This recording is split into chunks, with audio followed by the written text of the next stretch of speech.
Ben Cropp is a famous shark hunter. His defence is the spear between himself and the shark. Now, armed only with a camera, he joins the shark a metre away. In 52 years of diving, there have been many changes in Ben's remarkable career.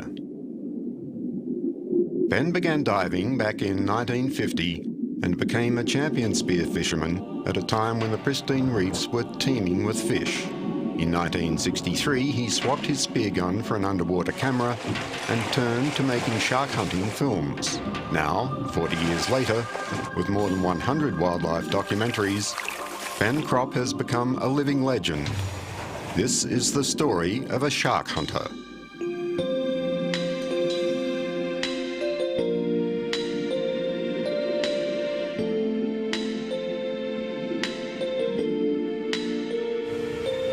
Picturesque Port Douglas has been Ben's home base for the past 23 years. His little mate Tuffy enjoys a daily beach walk. Ben's vessel, Freedom, is parked right in front of his home. Old dive buddies regularly drop in. Knock, knock. Oh, good day, John. How are you? Ben, John's here. Oh, hi, John. Former shark hunter and filmmaker John Harding has dived with Ben over the past 40 years. Good to see you. Yeah, likewise. Well, Ben, I like the new boat. You've certainly come a long way since those days of a 14-foot tinny. Well, before that, John, it was a surf ski for 10 years, much, much smaller. Well, tell us about the early days. Well, I guess I had my first dive when I was about 3, and that was up in Booker in the Solomon Islands where my father was a missionary. And I fell headfirst into our pool, bottoms up, and I would have drowned, only my sisters saw me and raced in, grabbed me and pulled me out. And I guess that started my love of the water in a strange way. But I also loved fishing. I was mad on fishing. And about January 1950 in Ballina, I was watching these Torres Strait Islanders from a mission boat, and they were spearfishing. And they had primitive goggles and a long spear, and they were getting fish. And I thought, wow, this looks like a good way of getting fish. So I went home and I made my own equipment. I got the inner tube of a motorcycle and fashioned a rubber mask which had a pane of glass and a strap around it. And I got someone the foundry to make me a long spear. And off I went and started spearfishing. I guess I mucked around for a couple of years, didn't know whether I was any good, just brought home a feed.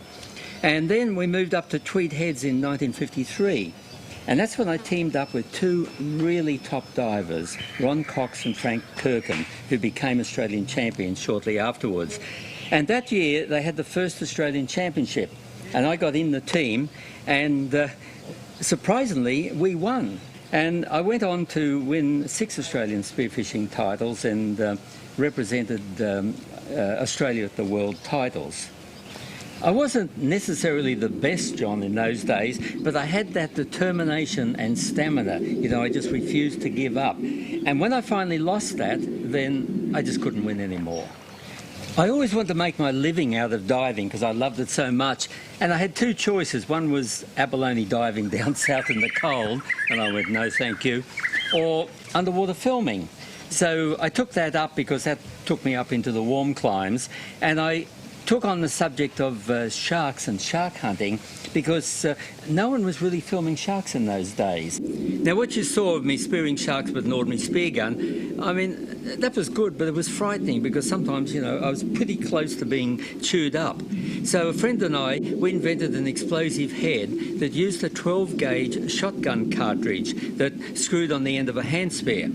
And when I lunged at the shark with this weapon, the shell exploded on impact, and the shark, well, it was just killed instantly by the shock. It was very effective on the slow-moving grey nurse sharks, as you remember, John. And then other divers followed, and it became a sport, and almost put the grey nurse into extinction. Then another diver started to use a 303 Army issue cartridge in the explosive head, and we found that was much more effective with the faster moving sharks.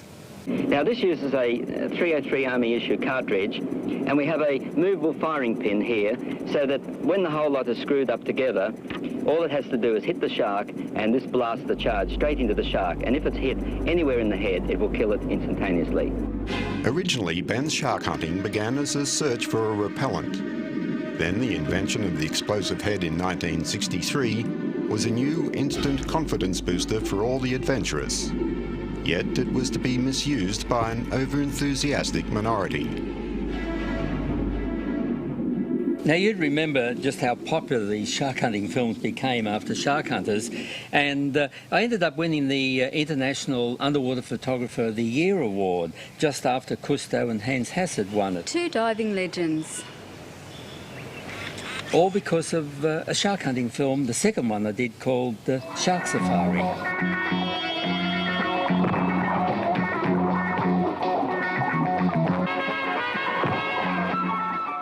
Now I'm sorry for all this shark killing. In fact, I truly wish that we'd never designed the explosive head in the first place. Because I feel that, well, the shark is a beautiful, streamlined creature. He fits in well in the environment. He's not really interested in us.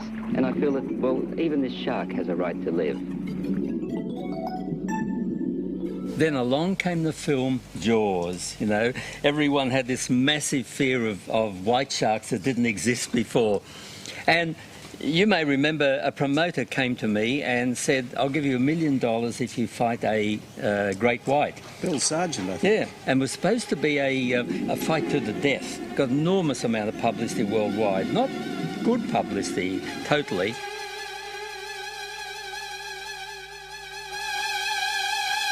Wasn't Evel Knievel and Muhammad Ali involved? They were to be the judges. Anyway, it never happened because the promoter died and the shark lived. Well, the big change came for me in 1964, and I'm sure you recall that that's the time that George Meyer and I met and rode on this absolute monstrous whale shark. Yeah, down at Montague. Yes, and it was front page headlines, you know, around the world. And it just changed me totally, you know, to be sitting on the back of this absolute giant. And I sort of thought, after that, you know, who wants to go and kill sharks anymore? I stopped hunting sharks and I became a conservationist, and I started doing films about the creatures rather than hunting them. Some people find it hard to believe that you're able to change, but you need that experience in order to see the light. That's right, it's a progression.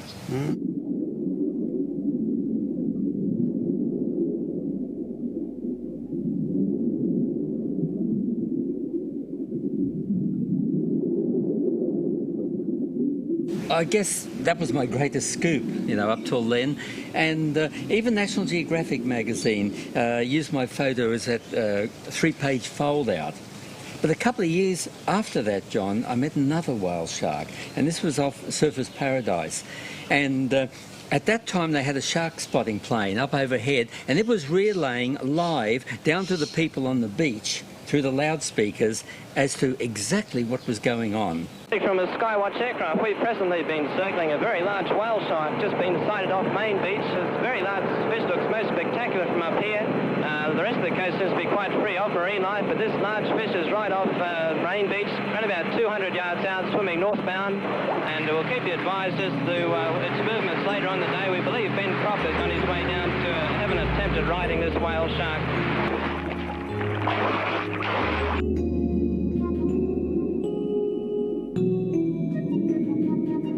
These scenes of a giant, docile and harmless shark were a sensational hit worldwide, heralding a new and intelligent era in our attitude towards the most feared and most misunderstood denizen of the deep.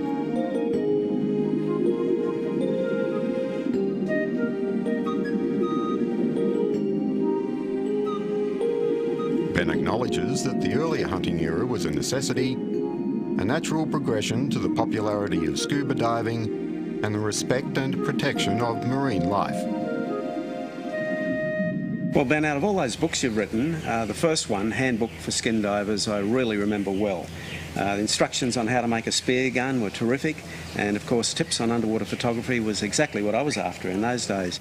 Ben, 50 years now, underwater experience. I guess the question everyone asks though, but what was the worst experience you ever had with sharks? I remember the worst, and it was out in the Coral Sea, and we wanted to film sharks, so we did the usual thing of spearing fish, and that was fine, getting good footage. But then in came 6 more sharks at the end of it, and they'd missed out on the food, and they looked at me and probably thought, well, we're going to get this guy, and all 6 of them just screamed in at me. And I literally panicked, you know, I kicked backwards, and at the same time I was kicking them, trying to kick them off me. I kept the camera running all the time that was happening, and it seemed to go on for an eternity. I was totally exhausted. And then later when I replayed the film, it only lasted 15 seconds.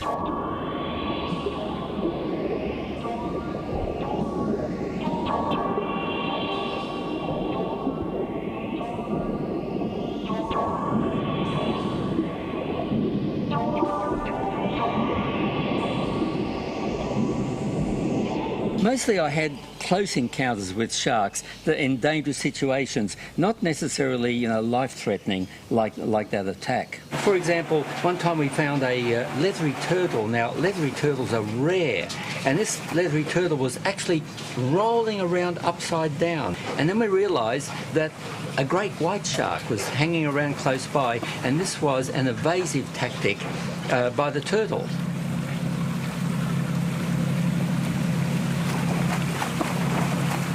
Foolishly, I jumped in the water. The shark's back!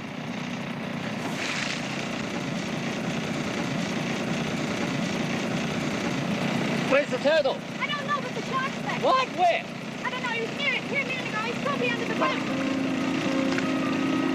And I got filmed, but I mean very, very brief, because as soon as that white turned away from the thrashing of the turtle and turned towards me, I thought, he's going to take me instead, and I jumped out of the water quite quickly. Did you see him? Oh, yeah. I don't like him. Don't trust him at all. There he is. Big one, about 4 metres. Now, with great whites, it's really risky, you know, being in the water with them. And so in all my future filming with them, I really got in a cage. This was down at Albany in Western Australia, and it was just before whaling was closed totally in Australia. And Hugh Edwards and I, we got this cage and we put it right beside this dead whale, this harpooned whale, and filmed the great whites coming in. And these sharks would come in and take dinner-sized chunks out of the whales with each bite. The great white or white pointer is the most awesome marine animal of all. These sharks pursue migrating pods of whales to prey upon the weaker newborn, or in this example, the harpooned whales brought into the old whaling station at Albany, Western Australia.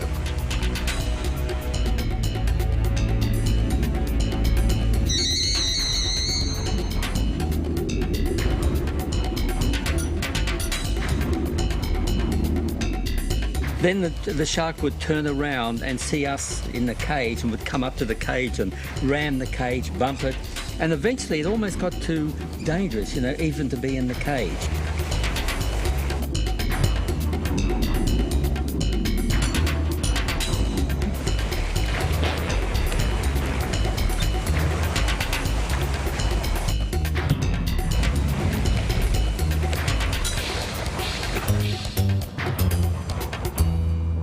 Another time we're out at Middleton Reef near Lord Howe Island, and we wanted to do a feeding frenzy to film it. So we did the usual thing. We got a whole lot of fish carcasses, dropped them on the bottom, and very soon these whaler sharks came in. Not big ones, quite, you know, 4 or 5 foot, but there were dozens of them. In fact, we counted about 40.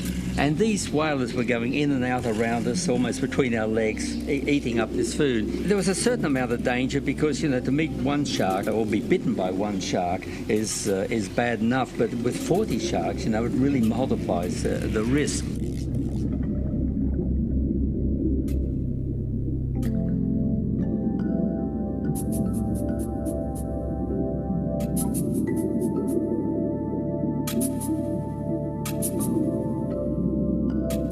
That's a lot of sharks. I'm glad I wasn't there. All the time that we were down there, we didn't realise that just beyond our vision was this big tiger shark.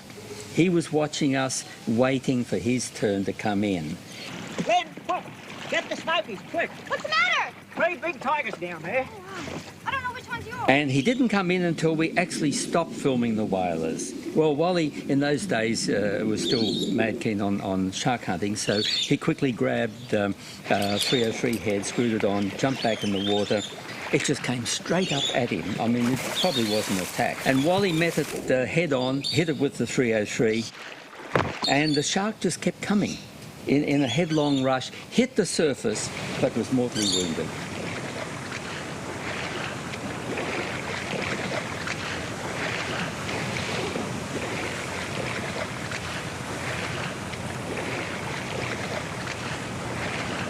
Then a few years ago, I came across 200 sharks, big sharks, and they were feeding on this massive black pilchards off Cape Cuvier in Western Australia.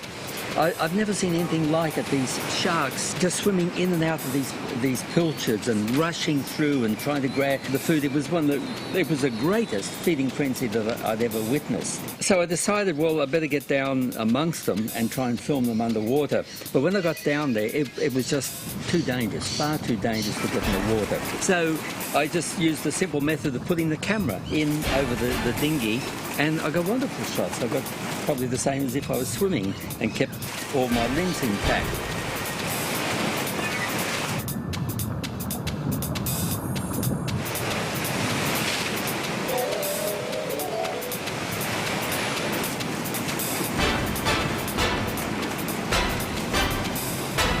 And then after that, in came two whales, bride's whales, and they would come in and roll over and open their cavernous mouth and just swallow, a ton of pilchards. It was the most awesome feeding sight that I've ever witnessed. Wobbegong sharks are an endangered species, and also they're very important protectors of rock lobsters. These sharks eat the octopus that prey on the lobster.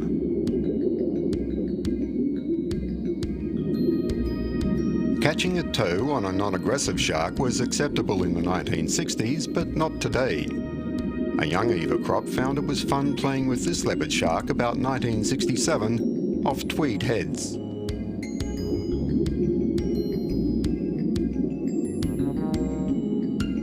Crusher plates for teeth. A little leopard in captivity at Marineland has an octopus for lunch.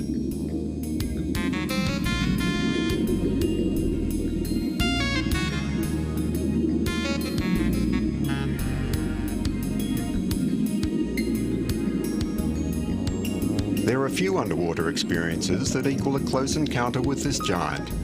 Ben's sons joined Dad's expedition to Western Australia's Ningaloo Reef to swim with the plankton-eating whale sharks. Dean and Adam feel the rush of adrenaline when the great shark opens its cavernous mouth and rises to meet them.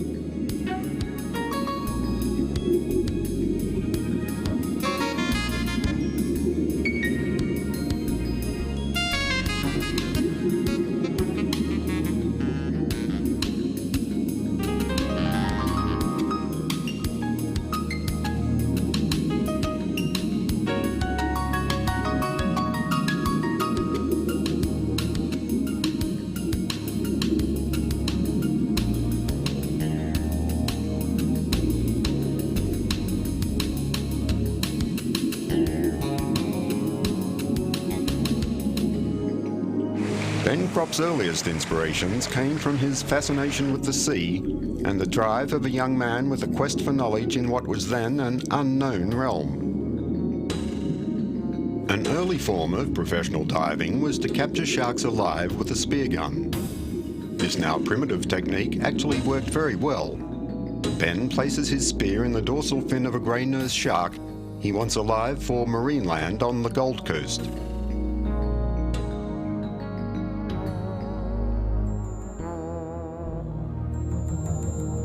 A grey nurse will give birth to a pair of pups, but often the first shark to develop will cannibalise the other before birth. Marineland was a landmark attraction on the Gold Coast, and Ben was one of the original owners. Grey nurse sharks adapt well in captivity. Being twilight and nocturnal hunters, they have a docile nature by day. Eva Cropp wouldn't attempt this type of contact with the same shark in the wild.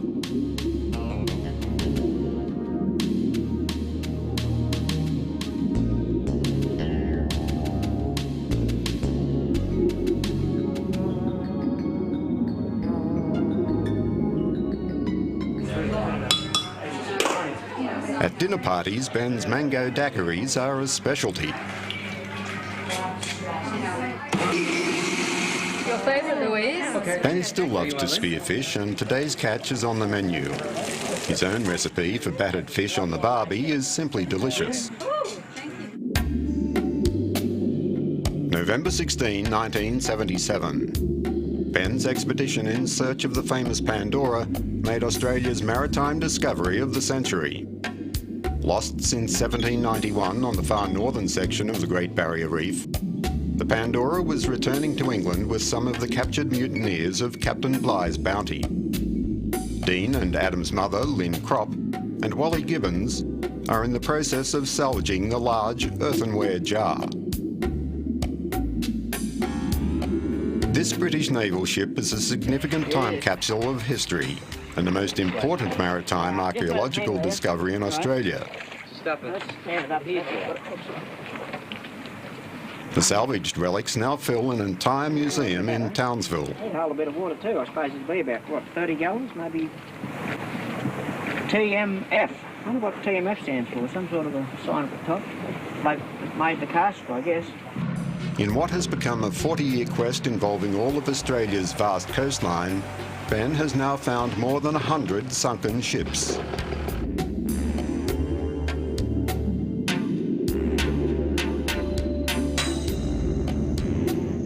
Rising compressed air rapidly expands through this tube. This creates an underwater vacuum cleaner. Sand is removed to reveal whatever treasures lie hidden below.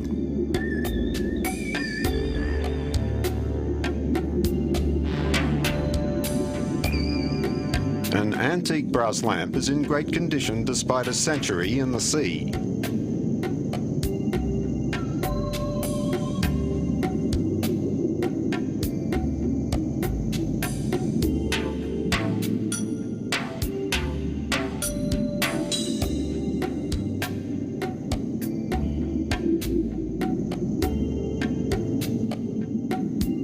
A consignment of brass alarm clocks also survive well in the depths.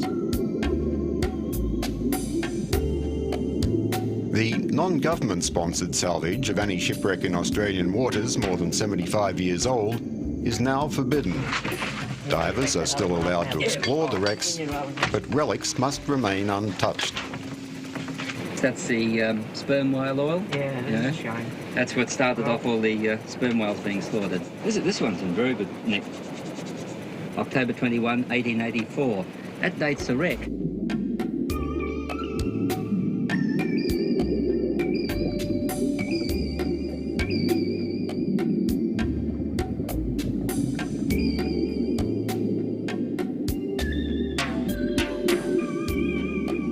For scuba divers worldwide, their most popular shipwreck is off Cape Bowling Green, just south of Townsville.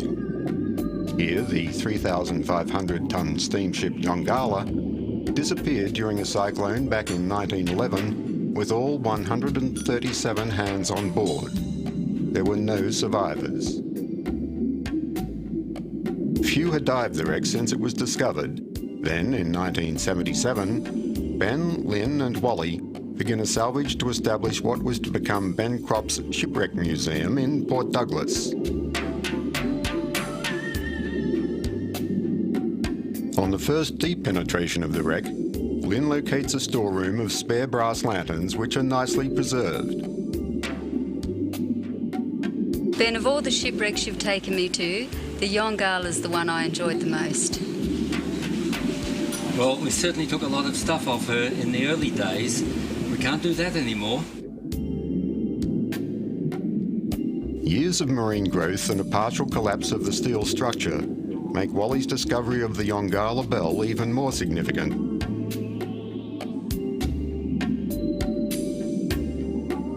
Any similar future discoveries to equal this seem certain to come from the technically difficult realm of very deep diving.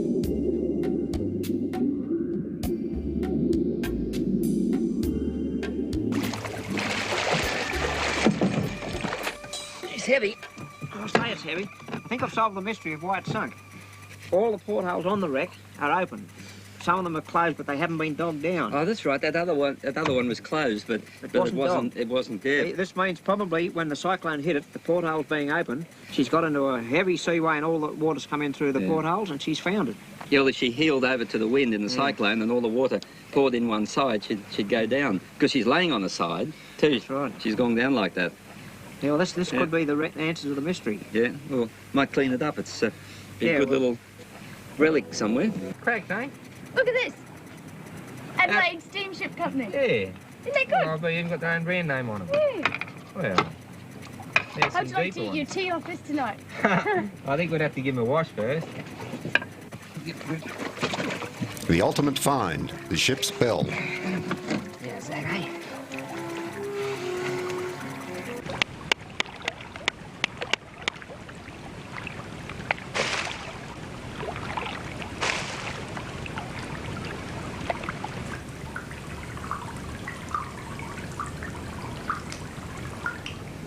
The importance of the Yongala's relics occupy a large section of Ben's Shipwreck Museum.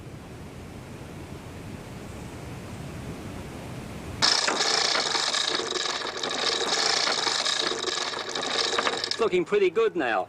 This cannon has been sitting for the last 10 months in the special treatment bath. But now all I've got to do is dry it out in the sun and give it a couple of coats of epoxy varnish. But the sea has treated this cannon pretty harshly whilst it's been on the reef. It's full of corroded pockmarks, but it is fully preserved, and soon it will be on display in my shipwreck museum. Now, relics like this are a time capsule of our past, and that's why I find wreck hunting such a rewarding adventure. Cropp's Shipwreck Museum was established in 1980 and is now relocated in Cairns. The museum is operated by the local Maritime Archaeological Association, who now care for a lifetime's work of collecting these historic treasures of the Australian sea.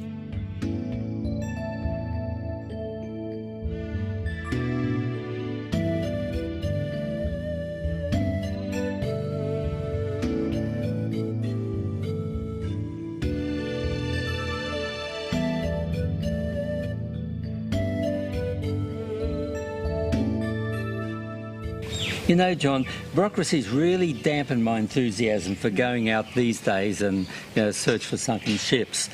The government now has regulated that any shipwreck over 75 years old is deemed to be historic. You can't touch it.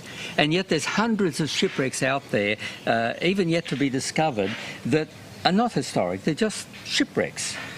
And if you find a wreck and you don't report it, that's a crime. Really? Yes. And but worst of all is if you take a relic off it, disturb the shipwreck, even if it's for my museum, that's a big crime. And you can go to jail, or you can pay a horrendous fine for it. For making a discovery. Yeah, well, if you make a discovery and do nothing else, that's all right. But the moment you touch things or take something out of there, that becomes a crime. And it's really curbed my enthusiasm, and I do miss those old days of discovery and salvage.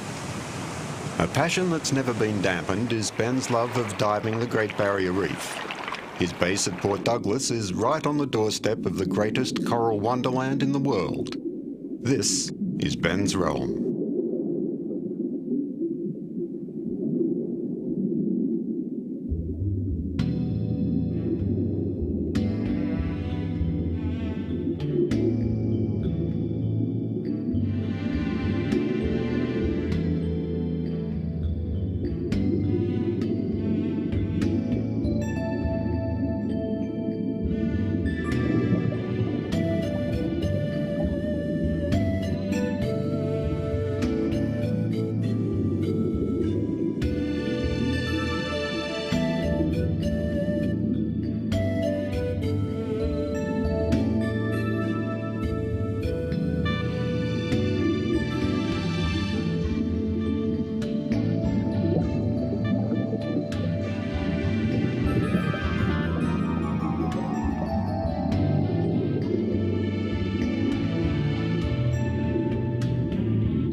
Lynn Roberts, you're a very graceful diver. How did you get into diving?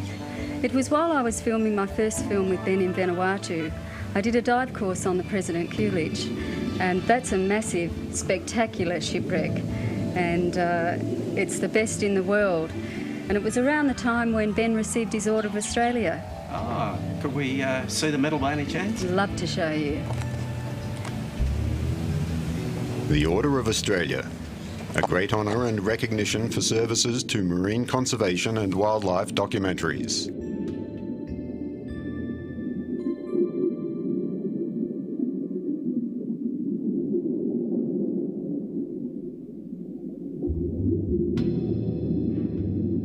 Another big achievement for Ben, with the help of Valerie Taylor and the Sydney media, was to convince the government to protect the colony of performing potato cod at the now famous Cod Hole.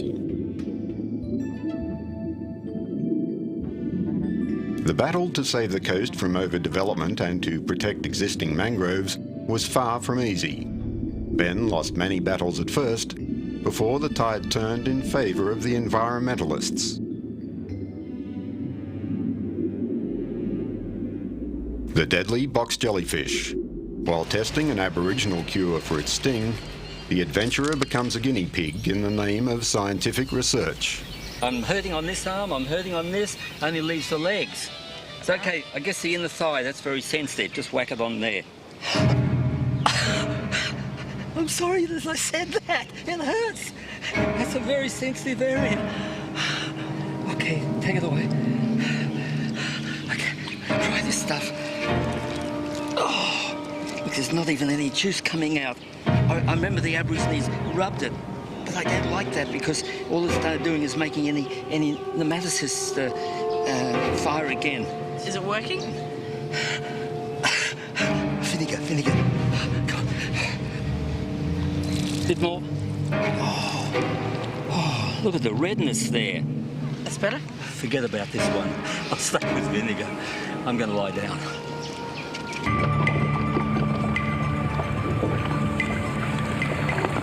This is the Great Barrier Reef. Wonderful, beautiful, and alive. But soon it may well be one of the few remaining live reefs around the world. Because around the world the coral reefs are dying. Scientists predict that within 20 years, 1/3 of the world's coral reefs will be dead. And in 40 years, 2/3 dead. Some of the reefs are dead already. And the causes are many, but mostly it's man's interference with nature. Ben travelled the world to assess the disaster and meet with leading authorities. Jamaica, Haiti, Dominican Republic, they're in really bad state. People are overusing reefs and exploiting them too heavily. There's too much stress on coral reefs by human populations. Actually, a few years ago, the coral around here are very, very good. But when we have development, particularly tourist development, and that causes a lot of deterioration to the reef. Grecian used to be a vast coral gardens from one end to the other. Beautiful, beautiful elkhorn coral, particularly on the southern end of Grecian rocks. Now there today, the elkhorn coral is still there, but it's skeletons. It's all dead and taken over by algae. The latest of many awards is a tribute to 50 years of diving. Ben Cropp here. Yes, I need 20 rolls of... Ben's busy organising yet another filming expedition, a television series up north. Adam Cropp and Pete West load food for sharks. Lynn and Tuffy are regular crew.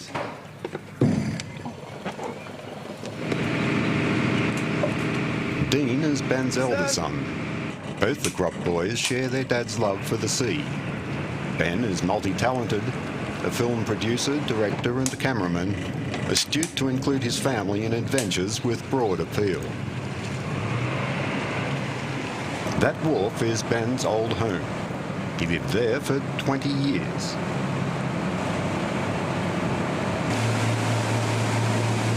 The quest this time, tiger sharks, 15 nautical miles off Port Douglas.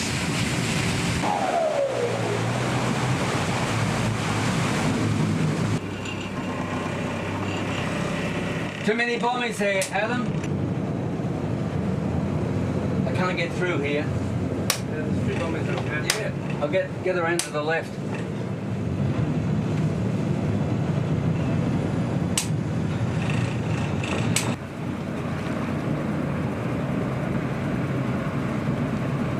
Very shallow, 2 metres.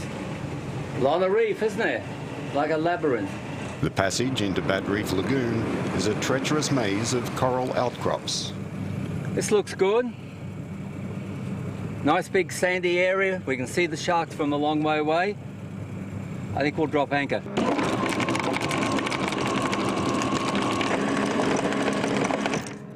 Drift a fair way out. This is great, this pole camera. You know, we have an old saying, there's bold divers, there's old divers, but there's no old bold divers. And when I was young like you, I used to do silly things with sharks. As you get older, you get more cautious. You still get the same shots, but when things get nasty, I take this pole camera. I use that and I won't get bitten.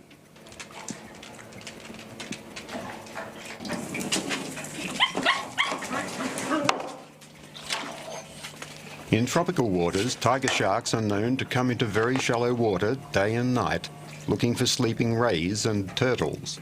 It's now a matter of watch and wait. Can you load this, please? Yep. We might need it. Okay. Do you want the red filter? No. We're going to stay in the shallows. Adam is following in the footsteps of his dad and is already an accomplished cameraman and commercial diver.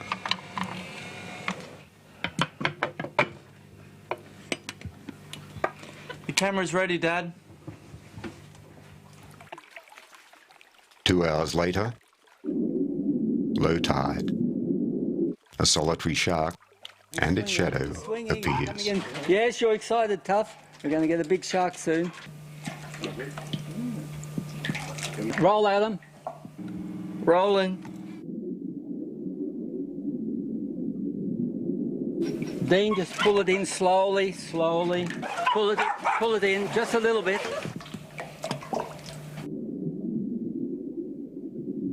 Oh, this is great, Adam. Beautiful shark. Tawny sharks are not dangerous, but their feeding activity will send signals to the tigers that food is available. The pole camera is unobtrusive, unlike a diver with a camera. Now there are 2 tawnies.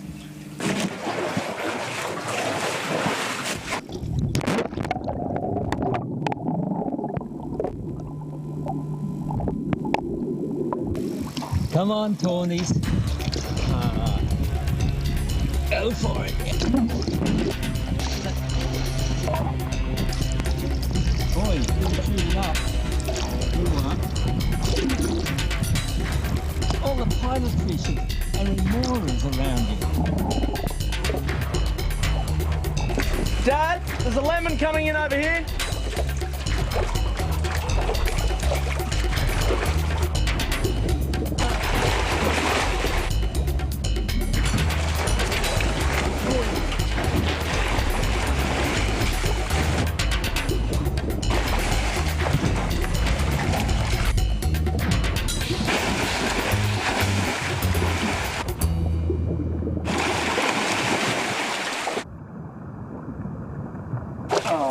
Get some more bait. I'll put together another one.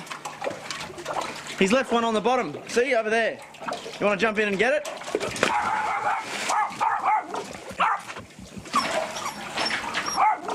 Got it. Pick her up again. I can see a shark there, Ben. Is it dark? Yeah, he's dark. About how long? Oh, he's about 3 metres. Okay, it must be a tiger. Get ready, Dean. Just ease it in. Yeah, right up behind Buckboard. Slowly bring it in.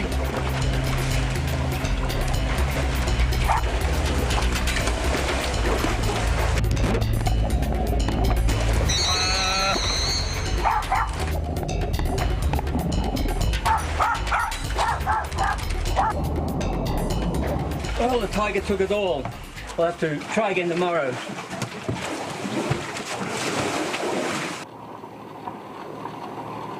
What about a night dive, Dad? No way, Adam.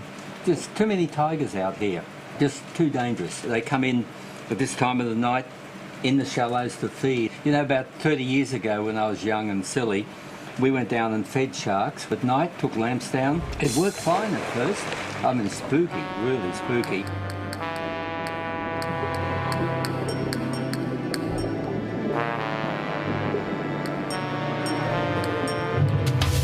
The sharks came up, took the fish from us, and we thought, wow, this is good.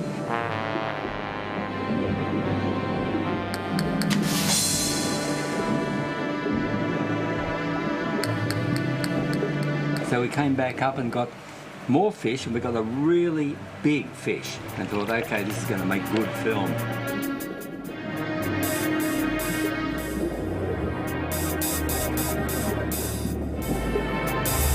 Out of the gloom came this big shark, and he came up to the fish, and just as he opened his mouth right up to grab it, the lamp blew. It was just a panic. I mean, it just went absolutely black. I had no idea where the shark was.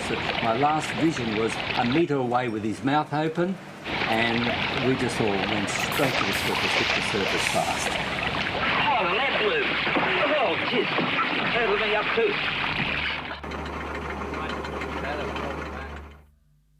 Oh, that'll get them in. Dean, you and Adam, you know, you've been in so many of my films, and people have actually watched you grow up in each of those films. That one just sounded like Star Wars.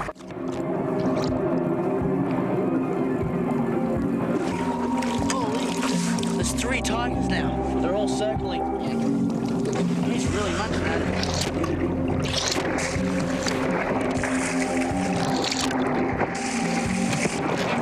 Watch out! Watch out!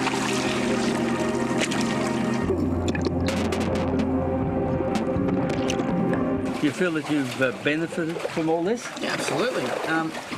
People twice my age haven't seen the things or been to the places I've been. All I wanted to do is sit down for a rest. Move away!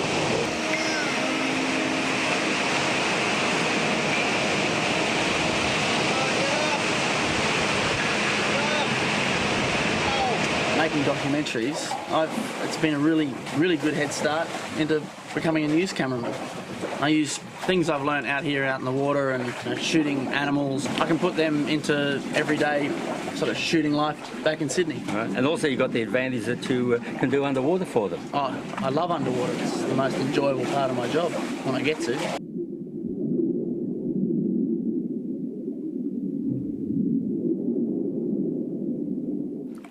The sharks are not attracted to the bait, but Ben knows the tigers live here and often prowl the shallow lagoon.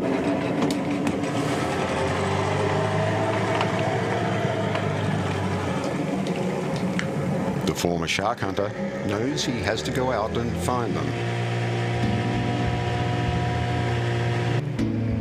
In today's high-tech world, Ben still follows his golden rule with underwater equipment.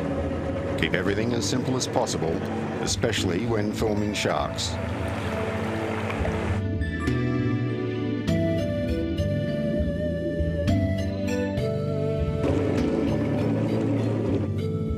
That reef is home to lots of large marine creatures, including big stingrays, a natural food of the tigers.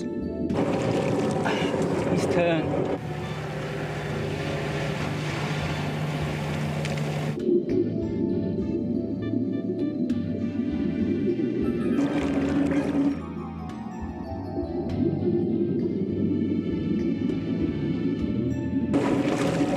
He's moved off.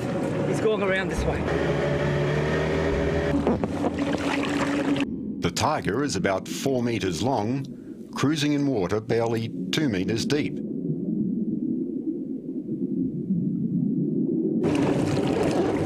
Just a little to the right. Yeah, that tiger's rolling on his side, and he's looking back at me as he's swimming away.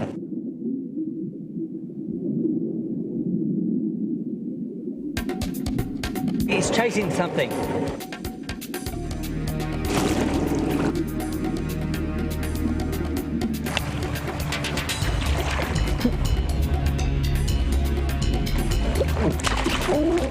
taking a calculated risk. Feeding tigers are not easily distracted once their mind is set on their prey.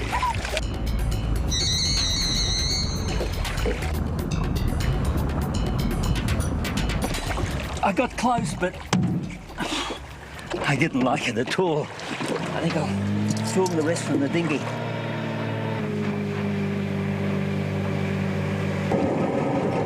Adam isn't splashing. 200 metres this way.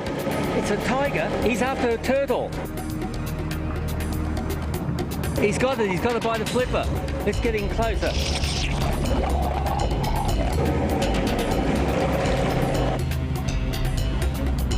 Just a little closer.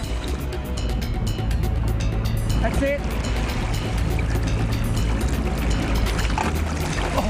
Oh, that's wild, really wild.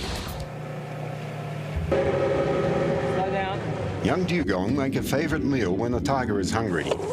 These strange-looking air-breathing mammals are often seen on Bat Reef, but are shy and difficult to approach underwater.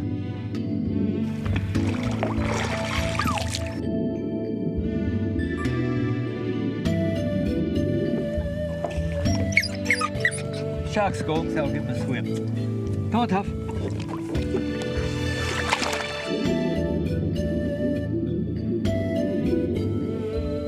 Ben feels and sees no danger.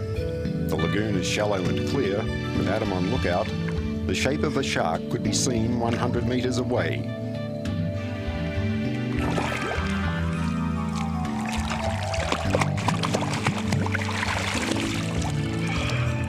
You're not afraid of sharks, are you?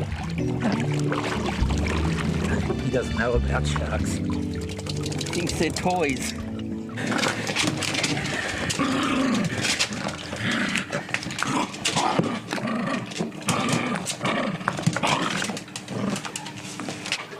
You know, Dean, I've seen enormous changes in my 50 years of diving.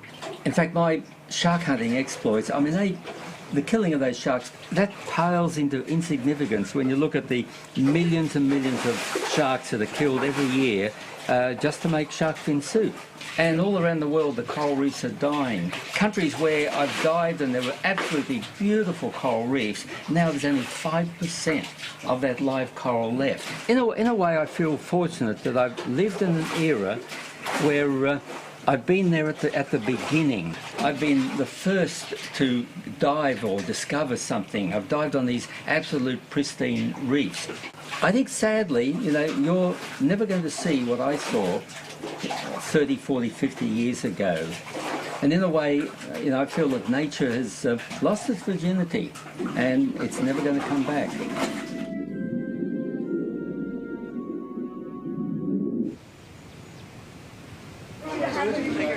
Ben receives his greatest honour. At the Cayman Islands, he is inducted into the first International Scuba Divers Hall of Fame. In attendance are the world's diving greats. It is especially fulfilling for me to welcome you to the official launch of the International Scuba Diving Hall of Fame. Talk about success. Ben Cropp. How did Ben get there? Well, he started out as a spearfisherman. He was a champion, but one day he traded in the speargun for camera. And this is what I find so fascinating, are these pioneers that started so long ago and are still working at their craft today. It's as though none of us want to give up what has become our passion in life. So at this time, I'd like to invite Ben to come up here and receive his.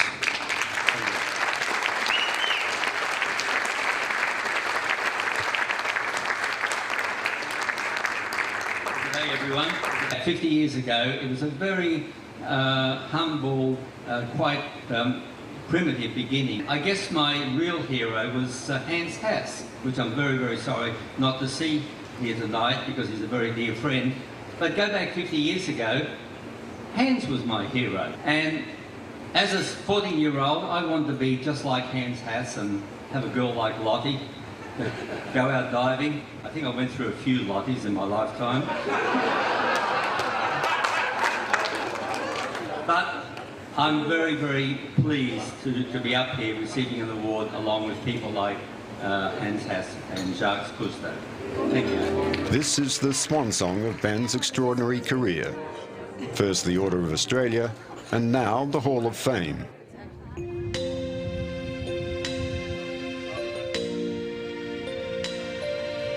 Some of diving legends have recently passed away. Jean-Michel, the son of Jacques Cousteau, pays tribute to the memory of his famous father.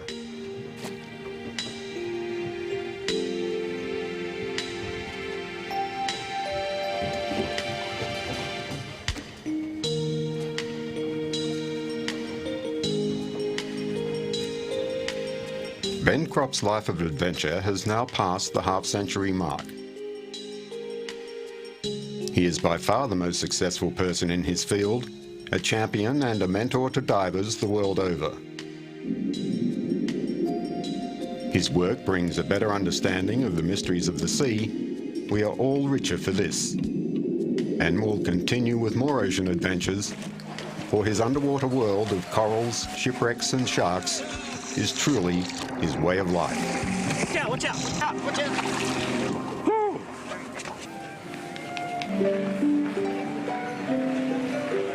Hey, Dale. G'day, Ben. How you going? Good, good. See you. Oh, that's nice, the blister pearls. Yeah, that's one of our ones from Broome. See you. How are you, Ben? Good. Oh, that one, thanks. Yep, he's a beauty, that one. Hey, what have you been doing with yourself? Oh, the usual, filming sharks. Good to see you. Likewise. Yeah. What a beautiful sunset.